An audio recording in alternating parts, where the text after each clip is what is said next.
மதுரை மீனாட்சி அம்மன் கோவிலில் நவராத்திரி விழாவின் 7ஆம் நாளில் அம்மன் முத்தங்கி சேவை அலங்காரத்தில் பக்தர்களுக்கு காட்சியளித்தார்.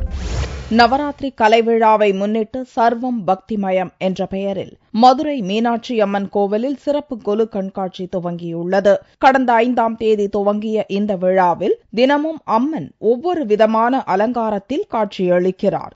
முதல் நாள் அம்மன் ராஜராஜேஸ்வரி அலங்காரத்திலும், 2ஆம் நாள் கருங்குருவிக்கு உபதேசம் செய்தல், 3ஆம் நாள் பாணனுக்கு அங்கம் வெட்டியது, 4ஆம் நாள் நாரைக்கு முக்தி கொடுத்தது, 5ஆம் நாள் பிட்டுக்கு மண் சுமந்தது, 6ஆம் நாள் எல்லாம் வல்ல சித்தர் திருக்கோலத்தில் அம்மன் எழுந்தருளினார். இதைத் தொடர்ந்து 7ஆம் நாள் விழாவான வெள்ளிக்கிழமையன்று அம்மன் முத்தங்கி சேவையில் எழுந்தருளி பக்தர்களுக்கு காட்சியளித்தார்.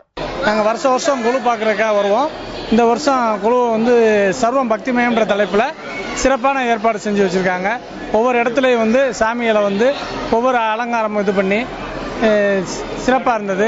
108 அவதாரங்கள் சுவாமியோட அலங்காரம் இருந்தது. திருக்கல்யாணம், திருவிளையாடல் புராணம், அது மாதிரி ஒவ்வொரு தலைப்புகளை சிறப்பாக ஏற்பாடு பண்ணி வச்சுருக்காங்க. போன தடவை இந்த தடவை குழு நல்லா இருக்கு.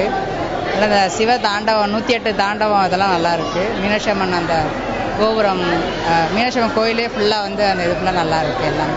நவராத்திரி விழாவின் சிறப்பு கொலு கண்காட்சியில் 4 யுகங்களை குறிக்கும் வகையில் ஒவ்வொரு யுகத்தையும் தத்ரூபமாக விளக்கும் வகையில் தனித்தனி கொலு பொம்மைகள் இடம்பெற்றுள்ளன.